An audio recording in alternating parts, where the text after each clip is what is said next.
मी प्रथम माझा परिचय करून देतो. मी विजय उत्तमराव काळे, लाडसळी सोसायटीचा चेअरमन आहे.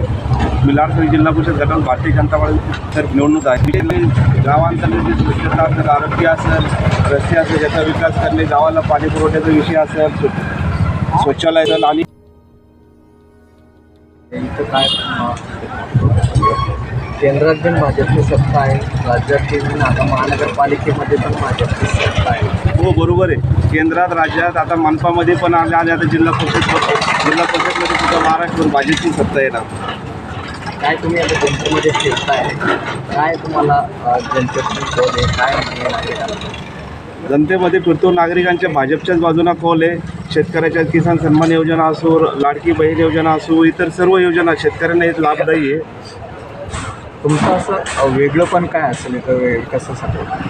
विकासासाठी जे राहिलेले प्रश्न आहेत मी सांगितले. गावांतर्गत रस्ते आहेत, शौचालय, आरोग्य आणि मुख्यतः हे जे आम्ही पूर्वी सांगितलं की हे गाव मुख्य रस्त्याला जोडलं गेलेलं आहे. आता राहिलेले प्रश्न मुख्यतः हे गावापासून शेतात जाणारे, वस्तीवर जाणारे, कांडावर जाणारे, वाडीवर जाणारे रस्ते बाकी आहेत. हे रस्त्यांना पूर्ण मजबूतीकरण करणं, डांबरीकरण करणं येणाऱ्या काळात मी प्राधान्य देणार आहे. आमदार साहेबांनी आरोग्य आणि शेतीचे पण प्रश्न सोडणारे नाही.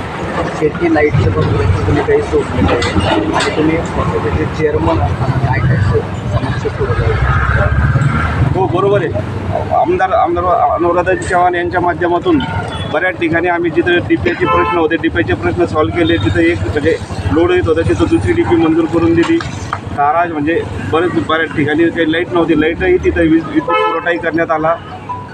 तुम्ही सोसायटीत असताना तुम्ही याच्या आधी काही लोकांच्या समस्या होत्या, त्यांना खतं भेटत नव्हते, तुम्ही उपलब्ध करून दिले होते. हो खरंच आहे. सोसायटीपूर्वी खताचा एक भरपूर तुटवडा होता. मोठमोठ्या रांगा लागायचा, पोलीस यंत्रणा बोलायला लागायची, लाठी हल्लासुद्धा झालेला आहे खतं वाटप करताना. परंतु मी आल्यापासून खत आमदार महोदय यांच्या माध्यमातून मुबलक प्रमाणात उपलब्ध करून दिलं आणि स्वतः उभा राहून शेतकऱ्यांना कुठंही वशिलेबाजी न करता सगळ्यांना न्याय मिळून सर्वांना खत पुरेल अशा व्यवस्था मी करत राहतो.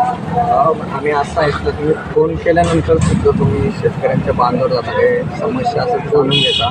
दुसरं ज्यांना खताचा तुटवडा आहे त्या दिवशी तुम्ही उपलब्ध नसतानाही त्यांना सांगतो 2 दिवस उपलब्ध करून देतो आणि स्वतः उभं राहतो. हो खरंच.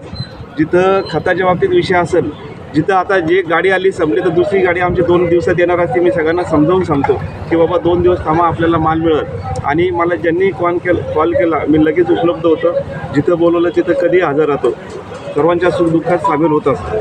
काय आव्हान करतात? मी मायबाप जनतेला एवढंच आव्हान कराल, ही लढाई धनशक्ती विरुद्ध जनशक्तीची एक सामान्य स्थानिक उमेदवार आहे. बाहेरून फक्त पैशाच्या जोरावर, पैशाच्या हिमतीवर माणूस इथं आलेला आहे आणि लोक त्याला त्याचा बाहेरचा रस्ता दाखवतील. साधा ग्रामपंचायतला निवडून येत नाही, तिथल्या सोसायटीला लवकर निवडून तो येत नाही. तुमचं प्रतिस्पर्धा कोण असेल? शिवसेना, काँग्रेस?